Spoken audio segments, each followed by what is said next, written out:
Hi everyone, and welcome to Brody's Chess on YouTube.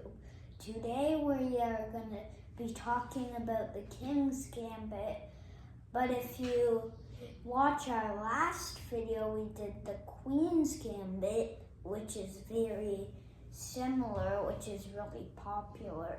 The King's Gambit used to be really popular, but now people have learned it's really risky for white. Yes, exactly. So the Queen's Gambit is still very commonly used in chess, whereas the King's Gambit is not.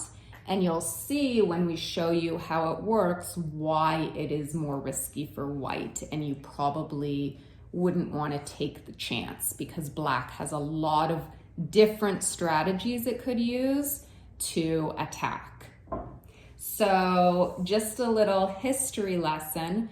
Brody, do you know what year the King's Gambit was first played in a game? 1560. That's a really long time ago. Yeah.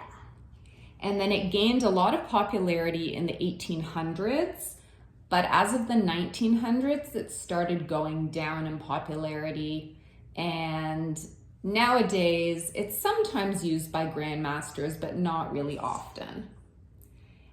Okay, so we're going to show you how the gambit plays out and how black would accept the gambit that white is proposing in order to advance their position. But white is doing this knowing that it could backfire. It might not be the best opening.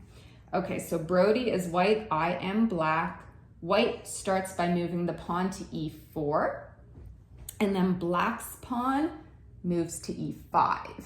And as you can see, if we look closely at the board, Brody moved out his king's pawn first, so he's already opening up his king to potential attacks. So that's why it's considered risky, because he's exposing his king pretty early.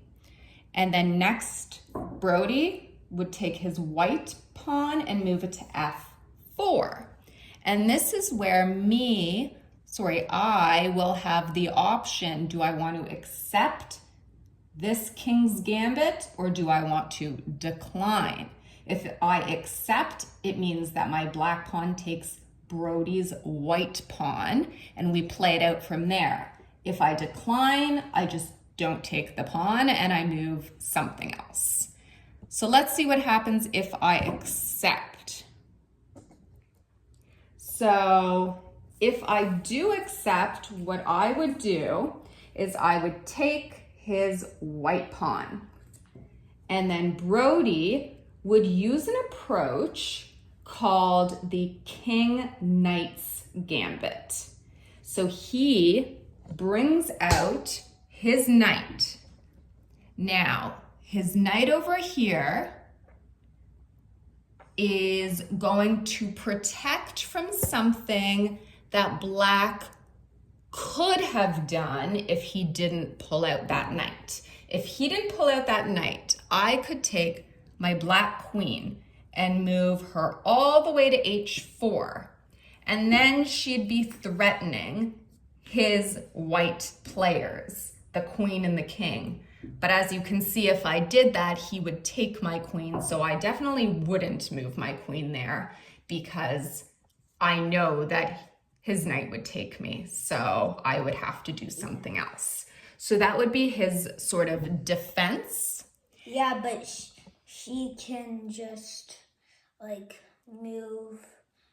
She can get her bishop out. And exactly. I can still try to attack now from other angles, but a common attack if he didn't bring that knight out is to bring your queen all the way up so that it is threatening white pretty early on in the game.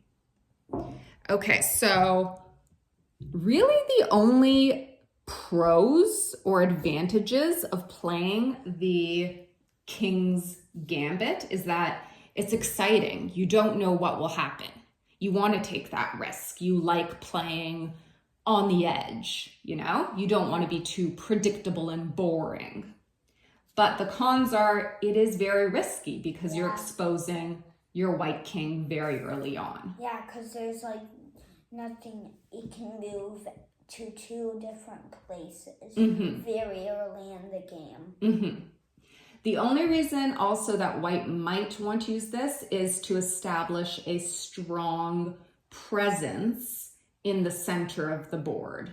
And he can now continue to do that after he's brought out his knight, because my black pawn doesn't have anywhere to go now, and my black pawn is the only pawn in the center, and now he has two pieces in the center. So I have to get creative on my attack, and he can just keep defending. So it can either be good or bad, but a lot of people, especially beginner players, don't want to take the risk. So that's why it's not as popular nowadays. Yeah. So we hope we did a good job at explaining the King's Gambit. And in our next video, we're going to show you another gambit, and we're going to leave it a surprise what gambit it's going to be. Yeah. So stay tuned if you want to find out what another kind of gambit is that you probably haven't heard of before. Okay, so Brody, what should they do? Don't forget to subscribe and make a like and share this video with your friends.